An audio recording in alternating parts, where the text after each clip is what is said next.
the story of B.P.R.D. 1946 is that it is 6 months after the Reichstag has fallen, and it is a metaphor for the Cold War. So just as Berlin was ground zero for the Cold War directly after World War II, and really, I mean, it could be argued before World War II even ends, in the same way we start the occult war right there between the Russian and the Americans. So Trevor Brutenholm, or Broom as it's pronounced, is the head of an organization called the Bureau for Paranormal Research and Defense. The organization is 2 years old, and it's really only had one big successful mission for the United States government, and that is in procuring a small demon that was summoned in England 2 years prior that Brutenholm has kept and has adopted and has named Hellboy because he's a cheeky English guy. So he thought that'd be funny, I guess.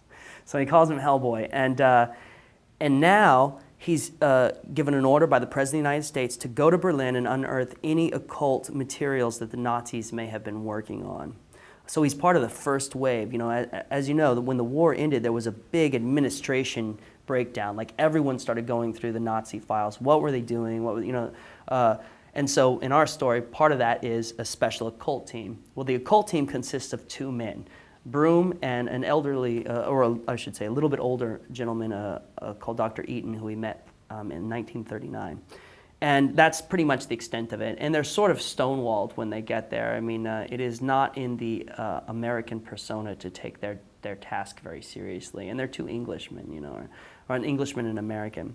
And what they're told is that there's also a Russian team there doing the same job, and they've been there long before the Americans got there. They've been there since the minute the Russians had occupation of Berlin. And so Broom, not being able to find any information or anything, goes to meet with in hopes of working with the Russian team. What he finds is that the Russians are taking this much more seriously than the United States government, and that they have a pretty impressive team with very impressive resources, and that they've already gotten all the good stuff. And their leader is a very interesting little girl, and nobody's really sure what she is. She's obviously smarter than she is. She's obviously a lot more mischievous than a normal human little girl would be, and she has an affinity for vodka. So they're hanging out with this 8-year-old little girl who knows everything about the occult. And from there, they stumble on a project that the Nazis were working on called Vampirsturm, which means vampire storm. So, and then it takes off.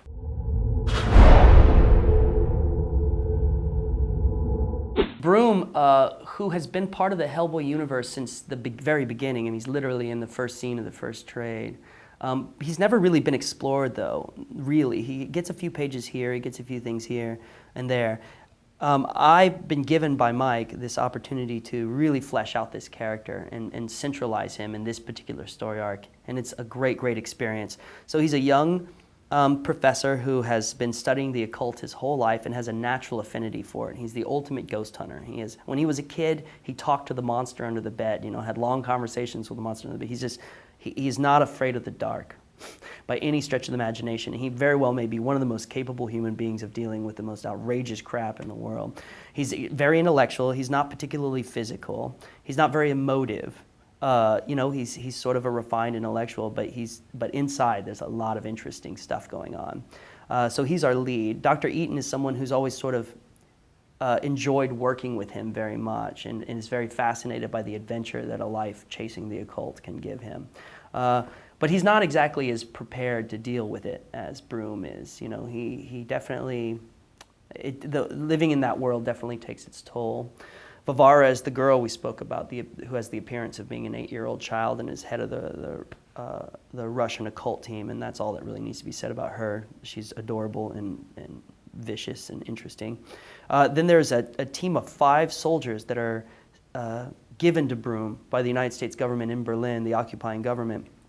And those are supposed to just sort of, what he really wants is accountants, you know, and librarians to help him go through all this paperwork, because ultimately the story starts as a paper trail chase, which we know it's not going to stay with that because that's just not good comics, right? It's a bunch of people looking at files. So, but he's given soldiers because it's really all they have in Berlin. Like all their administrative assistants are out there working and doing stuff, and they're not taking this job seriously. So he's given these 5 soldiers, which ultimately is to the benefit of the mission. And they're really, in retrospect, we never say this or make it obvious, but the fact is this is the very first field team for the B.P.R.D. And anyone who's following B.P.R.D. monthly, the Arcudi Davis series, they see that it's this huge militarized organization. And what I get to do, and what I'm really excited to do, is I get to paint it as, no, it's two men, but this is before they built everything. This is before the United States government saw a need for a defense organization against the occult. So it's just a small ragtag body, a couple of soldiers who don't believe in what they're doing, and and a professor and his assistant. And those are pretty much the main characters, and a bunch of Russians in the background.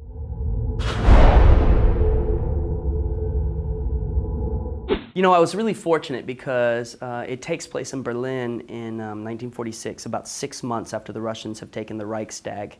And I was fortunate because I'd done a tremendous amount of research into Germany pre-war, during the war, and post-war already. So I didn't have to do a lot. I mean, I pretty much came in with a lot of the little details you read in the first issue are not any research at all. They're just totally off the top of my head from stuff that I had already known. I did a book called Captain Gravity and the Power of the Vril a while back, and that makes a lot of attempts to sort of humanize the Nazi movement even while demonizing it. So I learned a lot about the German economy and exactly how the Germans took power. And, so I was able to get into that pretty easily. So research-wise, it wasn't so bad. As far as what I had to do, I basically went and met with Mike at his house, and I sat down on the floor by his feet, ready to hear a story. And Mike sort of spewed all these really, really great ideas. And one thing about Mignola is he's an idea machine. Like, we should all be so fortunate. It's unbelievable. So so you just spewed all these phenomenal ideas. Some of them had a lot of connectivity to each other, and some of them didn't. And then I had things I was interested in as well. So I participated, and we ended up with a document that's just a bullet point of all these amazing ideas. And then I had to go home and turn that into a series and find the connectivity and the character interactions and all this stuff. So I did that. Went over it with Mike. We went through a process of deciding what Mike liked and what he didn't. And at this point, Mike has slipped into like a creative editorial role.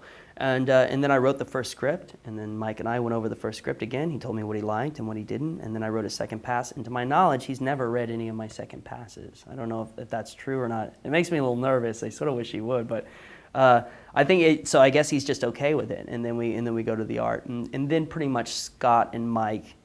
The only thing I had a lot of input on character development and stuff was Varvara, the little girl in the series. The idea of having a little girl run the Russian occult team was Mike's idea, but I had years ago, I had written a character who was also a little girl who had some magical powers. And Varvara, the look and the personality and the doll and everything of Varvara's, other than being Russian, is all that little girl. So fortunately, the character that seems to be the most popular in the series is also the character that Mike and I slipped right into. So I think I had the most input in her look, her dress and everything. Other than that, once I'm done with the scripts, it's pretty much Mike and Scott doing what Mike and Scott have always done, which is just make really great comic books.